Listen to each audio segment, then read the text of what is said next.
Hey kids, it's Mrs. Donahue here with Mrs. D's Fun with Science Weather Edition. So today we're going to talk about some severe weather.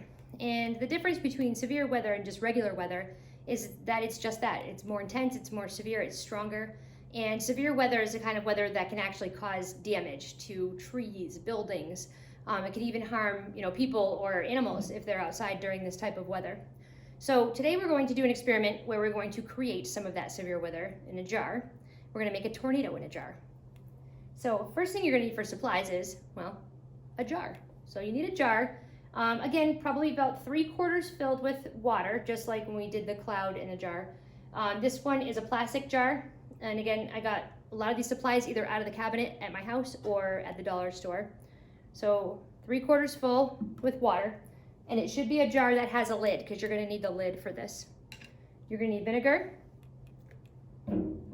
liquid soap, and some glitter. Now some experiments, you may see they're using a little bit of food coloring.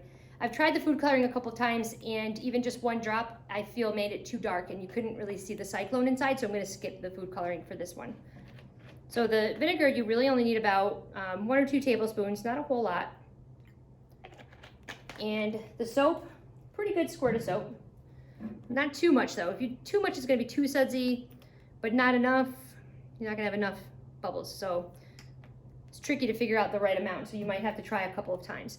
Now I've done this experiment a few times, so if you have to try again, that's okay. That's our engineering design process. That's when we try something, it didn't really come out the results that we wanted, and we improve it, we try it again until we get it right. So you put in some glitter. The glitter you can probably put as much as you'd like. Now, the best way to try this is if you have a flashlight, but I am taping this on my phone, which has the flashlight that I would be using, so I don't really have that availability. But if you had a flashlight, that would help you see the cyclone inside. So if you could shine it on there, it would look really cool. So make sure the cover's on really tight. Shake it up. And then the way you make the cyclone is you just swirl it around a couple times, and then you stop and watch. Now, when I first tried, I was shaking. I'm like, why am I not seeing a cyclone? And I was getting really frustrated. It was not working for me. And then I actually just took a breath, slowed down a little bit, swirled it around a couple times slowly, and voila, I saw the cyclone. So you're gonna swirl it a couple of times, look inside, you should see the cyclone. It's hard to see probably on the video. You could probably do it this way too. I just feel that it works a little bit better upside down sometimes, but it's up to you, however you wanna do it. It's your experiment. So I will come a little bit closer to the camera and see if you can see the cyclone inside. Hopefully you can see that in there, the little white cyclone. Sometimes you'll see that the cyclone will kind of go up and down. So it's kind of up in the air and then it dips down. That's a good one there.